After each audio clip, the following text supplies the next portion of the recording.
नाज़रीन, तसव्वुर कीजिए एक ऐसी शख्सियत का जिसके एक इशारे पर मशरिक़ वुस्ता की सियासत का रुख बदल जाता है।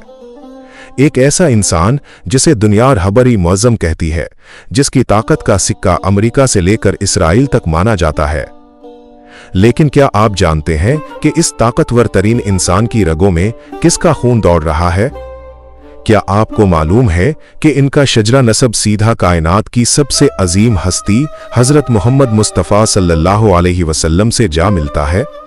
और हैरत की बात यह नहीं, हैरत की बात यह है कि जिस इंसान के सामने बड़ी बड़ी ताकतें सर झुकाती हैं, उसी के अपने घर के अंदर एक ऐसी जंग छड़ी हुई है जिसका जिक्र शायद ही आपने कभी सुना हो। एक सगी बहन जो अपने ही भाई की सबसे बड़ी दुश्मन बन गई, एक भांजी जिसे अपने ही मामों की हुकूमत में कैदो बंद की सूबतें झीलनी पड़ी। आज की इस खुसूसी डॉक्यूमेंट्री में हम सियासत के पर्दों को हटाकर सैयद अली खामिनाई की जिंदगी के इन गोशों को सामने लाएंगे जो तारीख की धूल में दबे हुए हैं। आइए कहानी का आगाज वहां से करते हैं जहां से तकद्दुस की खुशबू आती है। सैयद अली खामनाई ये सिर्फ एक नाम नहीं बल्कि एक ऐसा दावीज है जो उन्हें करोड़ों मुसलमानों की नजर में मोतबर बनाता है।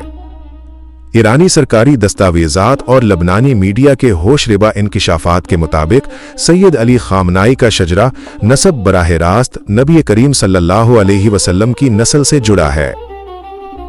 2020 में लबनान के एक मारूफ टेलीविजन ने एक ऐसी दस्तावेजी फिल्म नशर की जिसने पूरी दुनिया को हैरत में डाल दिया। इस रिपोर्ट के मुताबिक अली खामनाई हुजूर अकरम सल्लल्लाहु अलैहि वसल्लम की 38वीं पुश्त से ताल्लुक रखते हैं, यानी उनके आबाओ अजदाद का सिलसिला नस्ल दर नस्ल मुंतकिल होते हुए तारीख के कठिन रास्तों से गुजरता हुआ आज के तेहरान तक पहुंचता है। लेकिन नाजरीन, आखिर ये शजरा कैसे साबित हुआ? ये खून ईरान की सरजमीन तक कैसे पहुंचा? इसके पीछे एक ऐसी दास्तान है जो करबला के तपते हुए सहरा से शुरू होती है। तारीख गवाह है कि नबी करीम सल्लल्लाहु अलैहि वसल्लम की नस्ल उनकी बेटी हजरत फातिमा अज़-ज़हरा सलामुल्लाहि अलैहा से चली। उनके दो शहजादे इमाम हसन और इमाम हुसैन अलैहिमुस्सलाम वो हस्तियां हैं जिनसे सादात के तमाम सिलसिले निकले। सैयद अली खामनाई का ताल्लुक कसीनी सादात से है, यानी उनका सिलसिला नस्ब मैदान करबला के इस अकेले वारिस से मिलता है जिसे दुनिया इमाम ज़ैनुल आबिदीन के नाम से जानती है। दोस्तों, जब हम तारीख के सफ़हात पलटते हैं तो हमें मालूम होता है कि इमाम ज़ैनुल आबिदीन के एक बेटे थे, हुसैनुल असगर। यहीं से खामनाई खानदान की जड़ें मजबूत होना शुरू होती हैं। लेकिन यहाँ एक ऐसा मोड़ आता है जिसके बारे में बहुत कम लोग जानते हैं। जब बनु अब्बास ने बनु उमैया की सल्तनत का तख्ता उल्टा तो सादात के कई खानदानों ने हिजरत का रास्ता इख्तियार किया। खामनाई खानदान के जद्दी अमजद हसनुल आफ्तस अरब की सरजमीन छोड़कर उंदलुस यानी मौजूदा स्पेन जा बसे। वहां उन्होंने सदियों तक कयाम किया, इसीलिए उन्हें आफ्तसी सादात भी कहा जाता है। लेकिन जब स्पेन में मुसलमानों का सूरज गुरूब हुआ और ईसाइयों ने मुसलमानों का कत्लेआम शुरू किया तो ये खानदान एक बार फिर दरबदर हुआ। तारीख बताती है कि उस्मानी सुल्तान ने उन मजलूम मुसलमानों को पनाह दी और ये खानदान स्पेन से निकलकर पहले नजफ इराक आया और फिर वहां से ईरान के एक छोटे से इलाके खामना में सकूनत इख्तियार की। यही वो मकाम था जहां से उस खानदान को खामनाई की पहचान मिली। ये सफर महज जुग्राफियाई नहीं था, बल्कि ये हिजरतों, कुर्बानियों और अकीदतों का एक ऐसा तसलसल था जिसने आखिरकार एक रहबर को जन्म देना था। मगर ठहरिए, जहां एक तरफ अकीदतों के अंबार हैं, वहीं इसी घर की दीवारों के पीछे एक ऐसी कहानी भी दफन है जो अली खामनाई की ताकत पर सवालिया निशान लगाती है। हम बात कर रहे हैं बदरी खामनाई की, जो सैयद खामनाई की सगी बहन है। जी हां, आपने दुरुस्त सुना। जिस भाई के सामने दुनिया की सुपर पावर्स बेबस नजर आती हैं, इसी की सगी बहन उसकी सबसे बड़ी नाक़िद बनकर सामने आई। बदरी खामनाई ने एक बार नहीं बल्कि बारहा आलमी मीडिया के सामने आकर अपने भाई की पॉलिसियों और हुकूमत को कड़ी तनकीद का निशाना बनाया। उन्होंने यहां तक कह दिया कि मैं अपने भाई के इक़दामात से बेजार हूं और मैं ईरानी अवाम के दुख में उनके साथ खड़ी हूं। दोस्तों, ये इख्तिलाफ सिर्फ बातों तक महदूद नहीं रहा। बदरी खामनाई के शौहर यानी रहबर मुअज़्ज़म के बहनोई शेख अली तेहरानी खुद एक बड़े आलिम दीन थे, मगर वो ताहियात खामनाई हुकूमत के सख्त मुखालिफ रहे और ये सिलसिला यही नहीं रुका। आज उनकी बेटी यानी अली खामनाई की सगी भांजी फरीदा मुराद खानी अपने मामों के खिलाफ एहतजाज करने की पादाश में कई बार जेल जा चुकी हैं। सोचिए, वो इंसान जो पूरे मुल्क का क़िबला दुरुस्त करने का दावीज़ करता है, इसके अपने ख़ानदान के करीबी अफराद उसके सियासी नज़रियात से इस कदर नाला क्यों हैं? क्या ये महज सियासी इख्तिलाफ है या उसके पीछे कोई ख़ानदानी रंजिश है जो दहाइयों से चली आ रही है?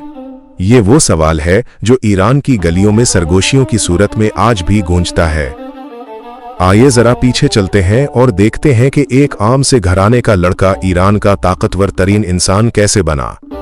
सैयद खामनाई 1939 में ईरान के शहर मशहद में पैदा हुए। उनके वालिद सैयद जवाद खामनाई एक इंतहाई सादा मिजाज और मुत्तकी आलमे दीन थे। खामनाई खुद बताते हैं कि उनका बचपन इस कदर गुर्बत में गुजरा कि कई बार उनके पूरे खानदान को सिर्फ रोटी और किशमिश पर गुजारा करना पड़ता था। उनके वालिद की जिंदगी मस्जिद की इमामत और इल्म दीन तक महदूद थी, लेकिन अली खामनाई के अंदर एक चिंगारी थी, कुछ कर गुजरने का जुनून था। वो अपनी तालीम मुकम्मल करने के बाद जब वहकम पहुंचे तो उनकी मुलाकात इस सदी के सबसे बड़े इनकलाबी रूहुल्लाह खुमैनी से हुई। यहीं से खामनाई की जिंदगी का रुख बदल गया। वो शाही ईरान के खिलाफ उठने वाली तहरीक का हरावल दस्ता बन गए। उन्हें कई बार कैद किया गया, तशद्दुद का निशाना बनाया गया, मगर उनके कदम नहीं डगमगाए। 1979 का इनकलाब आया तो खामनाई इसके मरकजी सुतून बनकर उभरे और फिर 1989 में इमाम खुमैनी की वफात के बाद वो इस मकाम पर फायज हुए जहां से वापसी का कोई रास्ता नहीं था। पिछले 37 सालों से वो ईरान की तकदीर के फैसले कर रहे हैं। एक ऐसा सफर जो मशहद की तंग गलियों से शुरू हुआ और आज तेहरान के पुरशकवा ऐवानों तक पहुंच चुका है। नाज़रीन, सैयद खामनाई की जिंदगी तजादात का एक मजमुआ है। एक तरफ वह सीधे जिनका खूने मुकद्दस माना जाता है, जिनका शजरा 38 पुश्तों से होता हो सैयदुल अंबिया सल्लल्लाहु अलैहि वसल्लम तक पहुंचता है। दूसरी तरफ वो एक ऐसे हुक्मरान हैं जिनके अपने खानदान के लोग उनके खिलाफ बगावत का इल्म बुलंद किए हुए हैं। वो एक ऐसे लीडर हैं जिन्होंने ईरान को एटमी ताकत की दहलीज पर ला खड़ा किया, जिसने इसराइल और अमेरिका की आंखों में आंखें डालकर बात की। मगर क्या तारीख उन्हें सिर्फ एक फातेह के तौर पर याद रखेगी, या उनके दौर में होने वाले अंदरूनी इख्तलाफात और उनके अपने खानदान की जुदाई उनकी शख्सियत पर एक साया बनकर रहेगी? सैयद खामनाई की कहानी हमें सिखाती है कि इक़्तिदार की कुर्सी जितनी बुलंद होती है, वहां की तन्हाई उतनी ही गहरी होती है। شهدش و گوارای شهادت را نوشیدند و به ملکوت اعلی پیوستند.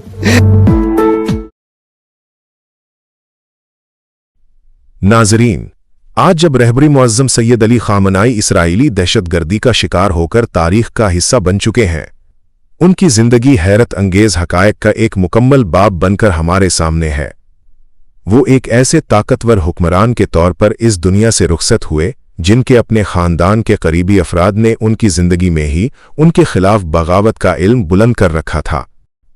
तारीख के सफ़हात जब भी पलटे जाएंगे, ये बात हमेशा लिखी जाएगी कि मशरिक़ वस्ता का वो सबसे निडर खिलाड़ी जिसने दहाइयों तक अमेरिका और इसराइल की नींदें हराम किए रखें, आखिरकार दुश्मन की बुज़दिलाना कार्रवाई का निशाना बना। उनकी शहादत ने जहां मुस्लिम उम्मा को सोगवार कर दिया, वहां उनकी शख्सियत से जुड़े वो तजादात भी दोबारा जिंदा हो गए हैं जिन्होंने उन्हें जिंदगी भर तन्हाई का एहसास दिलाया।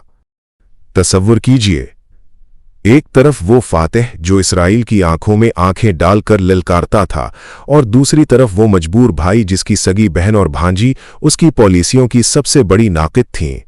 आज उनकी आंखें बंद हो चुकी हैं, मगर वो सवालात अभी बाकी हैं। क्या एक अजीम मकसद की खातिर अपनों की दूरी बर्दाश्त करना ही एक लीडर की सबसे बड़ी कुर्बानी है? आज एक अहद का खात्मा हुआ है। वो आवाज जो मजलूमों की हिमायत में बुलंद होती थी, हमेशा के लिए खामोश हो गई। अल्लाह रब्बुल इज़्ज़त रहबर मुअज़्ज़म सैयद खामनाई के दरजात बुलंद फरमाए और उन्हें जवारे रहमत में जगह अता फरमाए। उम्मत मुस्लिमा आज एक गहरे सदमे में है। दुआ है कि बारी तालीस तमाम मुसलमानों को ये अजीम सदमा बर्दाश्त करने की हिम्मत और हौसला अता फरमाए। आमीन।